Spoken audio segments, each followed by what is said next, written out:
Hey ArcheryTalk, this is Lucas, and today I'm going to be doing a review of my new favorite release aid. This is the Stan JetBlack. It's a 3-finger hinge style release. They call it the Morex in the Stanislawski series.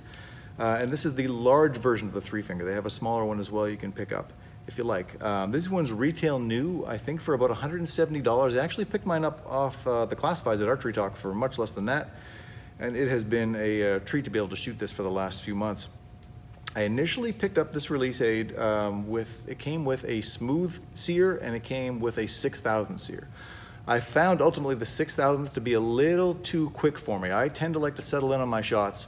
I come to draw, and when I hear my click is kind of when my shot process really starts at full draw, and then I can start pulling through and do what I like to do on my shot. The 6,000 for me was just a little bit too fast. I didn't have enough time to settle in like I'd like to. So after trying the 6 for a little while, I picked up a 10,000 option from Lancaster. It was like 10 bucks. It was a pretty easy buy. And this has turned into the release I've been looking for a long time. It ultimately replaced a true ball inside out that I've been using for a long time and actually hunted with this year. But this one is my new favorite. And the main difference is why I like it over the true ball, I think, personally, I just like how my hand fits in this release. It's very smooth in here, and it's not hard at all on your fingers. It's really comfortable. Not that the true ball wasn't, but this one is especially so.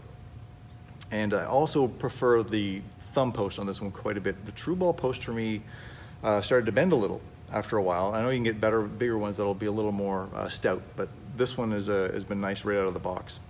And it's also super adjustable with just one loosening of a screw right here. You can change the angle of where this goes. I like to put mine a little bit out so I can pull into it a little better, and you can change, you can pull it in or out as much as you need to. And it's literally one screw away. Makes it super easy. Another great adjustability feature on this one is kind of adjusting like the hot and cold of this particular release. And that again is just one little same screw, same Allen key in here. This one's on the front, and you move it left to right to make it hotter or colder, and just small minute movements make quite a bit of change. So but it's very precise. And you know, I've had some other cheaper releases in the past which are, you know, you have to loosen up the moons and move the moons individually, and it's really hard to make minute movements, where this one makes it very easy. And it's super simple to work with. I've been very happy with that. And I think another cool feature on this one that I've not seen on any release aids that I've ever used, and I've not used them all, so I could be wrong, is it's got a trainer lock pin, which is right at the bottom.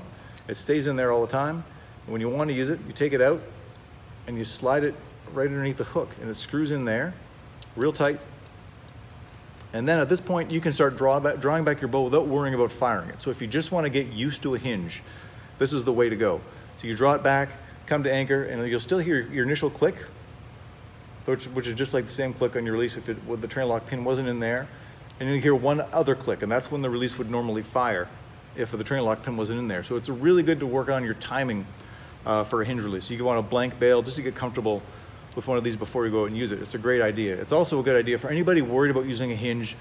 If everyone's heard the horror stories about someone punching themselves in the mouth or punching themselves in the eye, it can happen. I've seen it happen. I might have done it myself. But this will stop that from happening right away. You can get comfortable with how this feels before you ever have to worry about actually letting an arrow go.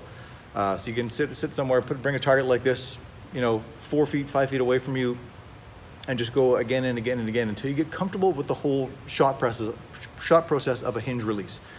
And this one has been exceptional for me. So this has been my go-to now for the last couple of months. And again, hinges ultimately all work more or less the same. They feel pretty much the same. They all shoot. It's not making me any more accurate shooter. It's just making me slightly more of a comfortable shooter, and I'm just a little bit more confident in what I'm shooting than what I have in the past. I will continue to try other hinge releases, but for the time being, I'm going to keep shooting the Stan JetBlack because it just fits me perfect and what I like to do. So if you want to look up for yourself, head over to ishootastan.com. That's their website, and look on. They have a variety of these hinges in 2-finger, 3-finger, 4-finger. They even have a flat bed. And you can choose any, you know, between a smooth hinge, a 6,000 click, and a 10,000 click, whatever you like and whatever suits you. And again, I think they retail for about 170 bucks. And they have a heavy metal version of this, which is, you know, basically a brass, the weight of a brass release, if you like that. It's a little more expensive. I think it's about $210 if you want to go down that route. But it wasn't necessary for me. I really like how this one works, and I'm going to hopefully keep using it for a long time.